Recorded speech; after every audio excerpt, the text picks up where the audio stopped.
On Thanksgiving, my dad said, "We invited you as a courtesy." My mom added, "Don't make yourself comfortable." I looked at my child and stood up. "Say goodbye."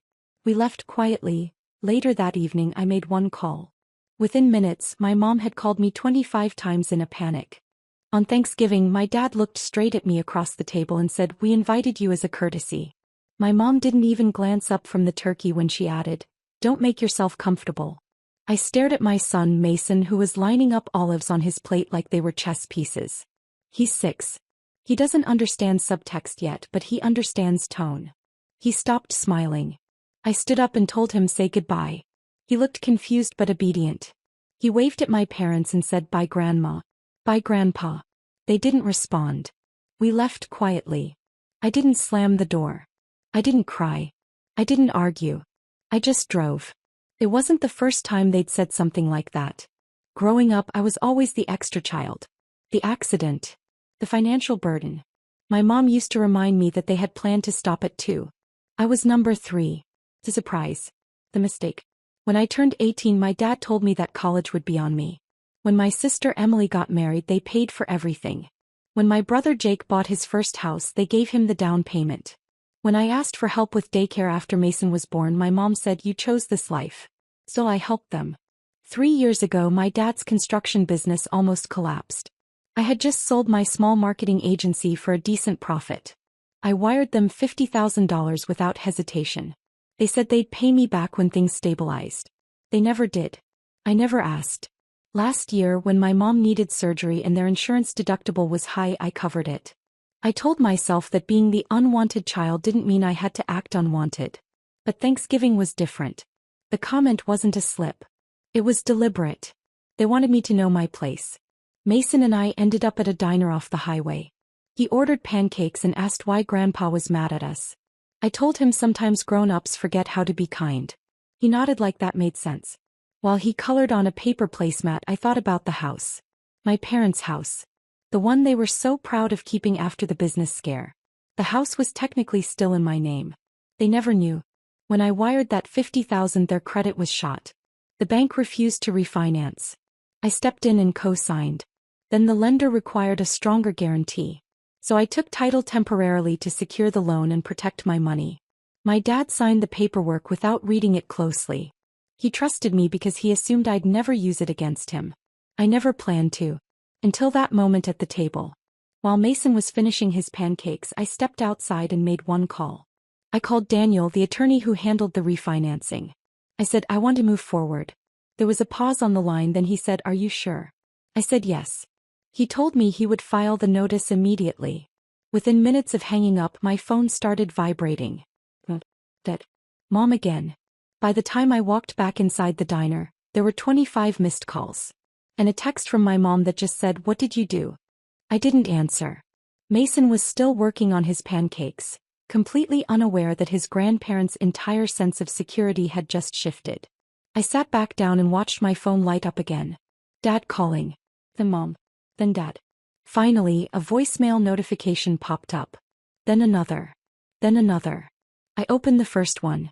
My dad didn't bother with hello. He said, "You need to call us right now." The second voicemail was my mom. He said there must be some mistake. She said a man had just shown up at the house and taped something to the front door. She said it mentioned a notice of default. I finished my coffee before I even considered responding. The thing about being the unwanted child is that you grow up learning to survive quietly. You don't yell. You don't demand. You observe. You plan. 3 months ago, their mortgage payment had started coming out late. I get copies of everything because the house is in my name. I saw the missed payment, then another. I asked my dad about it. He told me to stay out of his finances. So I did. I stayed out of it completely. When I called Daniel tonight, I didn't invent anything. The loan agreement was clear. 2 consecutive missed payments triggered a formal notice. I had been covering the shortfalls from my own account for weeks to protect my credit. I stopped last month. I wanted to see what they would do. They did nothing. My phone buzzed again. A text from Emily this time. "What is going on?" Mom is freaking out. Of course she was. Emily had always been the golden one. She never saw what happened behind closed doors because it never happened to her. I texted back, "Ask Dad about the mortgage." Three dots appeared instantly. What mortgage? Exactly. Mason tugged on my sleeve and asked if we could go home now. I nodded. We paid and left. The drive back felt calm, almost surreal. I wasn't angry. I was clear. Halfway home I answered a call. Mom didn't even wait for me to speak. She said, "They're saying the house is legally yours." "That can't be right." "It is right," I said. There was silence on the other end. Then she said, "We trusted you." I almost laughed at that. Trusted me. The daughter they reminded every birthday that she wasn't planned. Dad's voice came on in the background asking what I was saying. She put me on speaker without asking. Dad said, "You're not going to do something stupid over a comment at dinner." "This isn't about dinner," I said. "You've missed payments." Repeatedly. I covered them. "He told me to stay out of it. So I did. He said he'd catch up. He said business had been slow. He said I owed them patience." I said, "I don't owe you anything." That's when my mom said something I didn't expect. She said, "You wouldn't take our home. Where would we go?" For the first time in my life she sounded unsure. And that's when I realized something important. They had always believed I would endure anything. That I would keep paying. Keep showing up. Keep accepting scraps of acknowledgement because I wanted their approval. But tonight, for the first time, they were the ones asking me for something. And I hadn't decided yet whether I was going to give it to them. I didn't give them an answer that night. I told them I'd call the next day and hung up before they could keep negotiating. Mason fell asleep in the back seat on the way home. I carried him inside and tucked him in, then sat on my couch staring at my phone while it kept lighting up. More missed calls. Jake this time. He never calls me unless he needs something. I let it go to voicemail. His message was short. He said, "What are you doing, Kelsey? This is insane." That word stuck with me. Insane. Helping them for years wasn't insane. Wiring money without a contract wasn't insane. Covering their missed payments wasn't insane. But enforcing the agreement we all signed was. Around 10 that night, my dad finally texted something different. He wrote, "If this is about what we said at dinner, you're being dramatic." It wasn't about dinner. Dinner was just the moment I stopped pretending. The next morning I called Daniel again. I asked him to walk me through the timeline calmly. He explained that the notice gave them a short window to cure the default. If they paid the past due balance and penalties, everything would pause. If they didn't, foreclosure proceedings would continue. Legally, I was protected either way. Then he said something that surprised me. He said, "You don't sound angry. You sound done." That was exactly it. By noon, my mom showed up at my house. She never comes here. She's always made comments about the neighborhood not being as nice as theirs. I saw her car through the window and felt my stomach tighten, but I didn't hide. I opened the door before she could knock twice. She walked in without waiting to be invited, looked around like she was inspecting something temporary, then sat down. She said, "You've made your point." I didn't respond. She said they were embarrassed that a process server had come to the door on Thanksgiving. The neighbors saw. She said my father was humiliated. I asked her if she remembered what he said to me at dinner. He brushed it off. He said it was a joke. I asked her if she remembered telling me not to make myself comfortable. She said I always take things too personally. Then she did something I didn't expect. She said, "You know, we never wanted another child. We were overwhelmed. That wasn't your fault, but it shaped things. You've always been sensitive about it." There it was again. The same explanation packaged as honesty.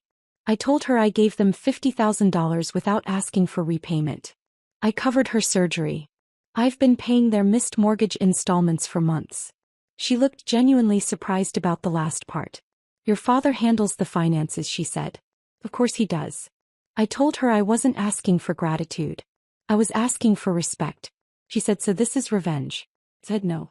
This is boundaries." She stared at me for a long moment, like she was seeing a version of me she didn't recognize. Before she left, she said something that changed the direction of everything. She said, "If you do this, you'll split this family in half." I told her quietly it was already split. I was just the only one standing on my side. That night, I got a notification from the lender. A large payment had been submitted toward the mortgage. Not from my dad. From Emily. The payment Emily made covered one missed month. Not both. I stared at the lender notification for a long time. Emily had no idea what she was stepping into. She probably thought this was a simple misunderstanding. A technical error.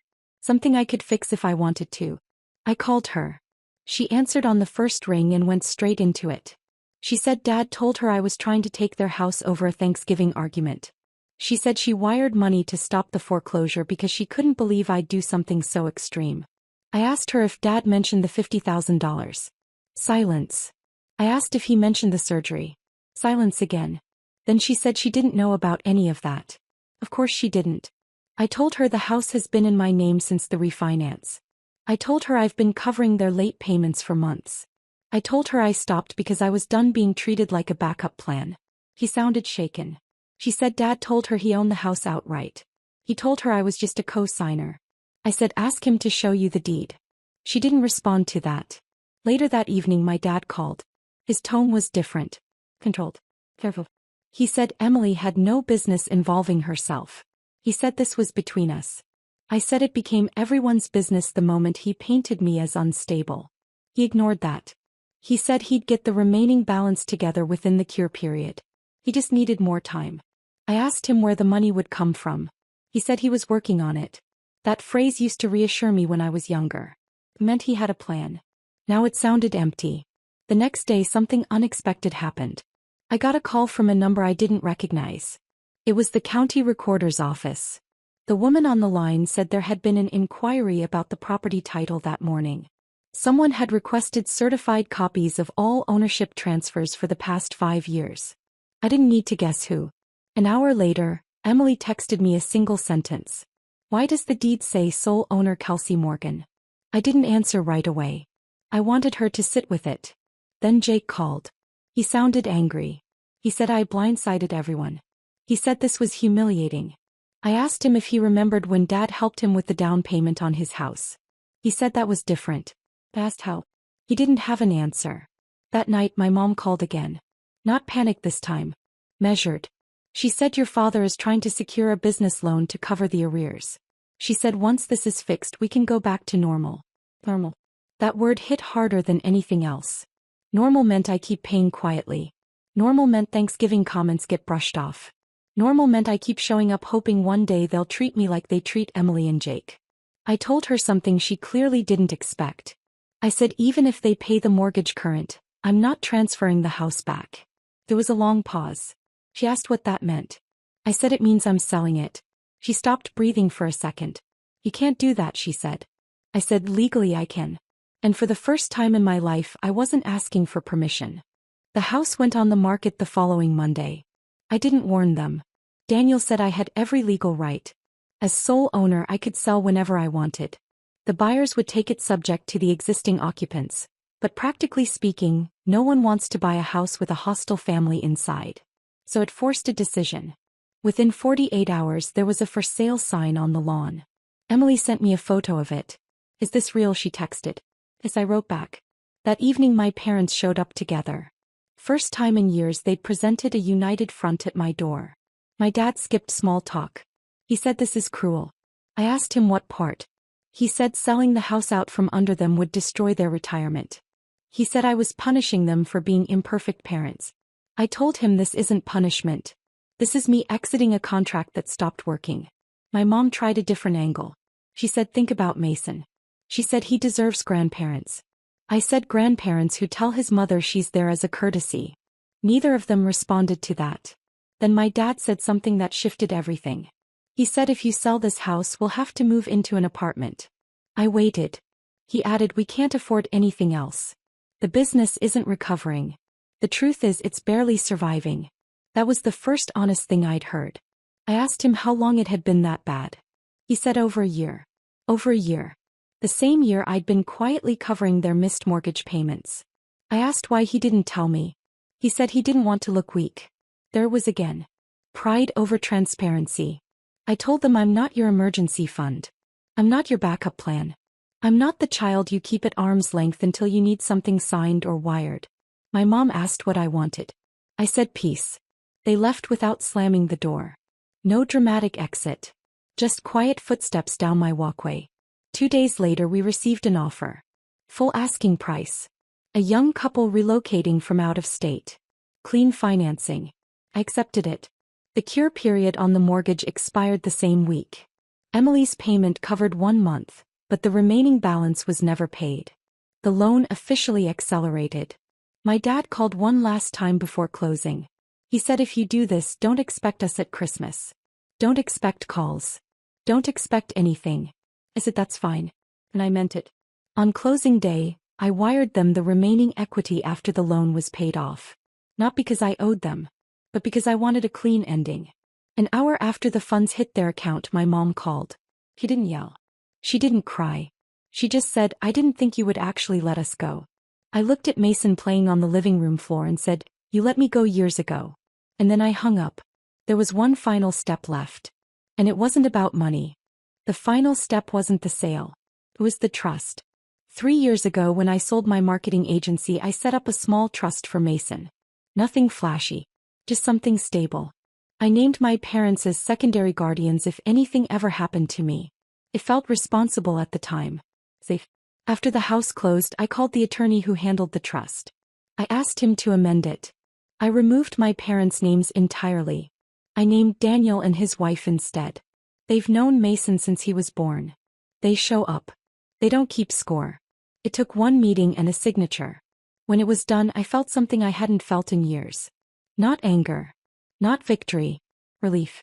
A week later, Emily asked to meet for coffee. Just us. She looked different. Not upset. Just thoughtful. She said she finally asked Dad for full financial records. The business wasn't just struggling. It had been operating at a loss for nearly 2 years. He'd been taking small personal loans to keep up appearances. She said Mom knew more than she admitted. I nodded. That tracked. Emily said something else. She said she used to think I was dramatic about how they treated me. She said she never saw it. But after Thanksgiving, after the house, after Dad blamed me for everything instead of admitting the truth, she started noticing patterns. She apologized. Not on their behalf.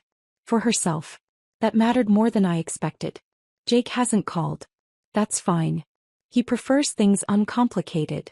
I complicated them. My parents moved into a 2-bedroom apartment across town. I know because a forwarding notice came through one of the old utility accounts that was still tied to my email. They haven't called since that last conversation.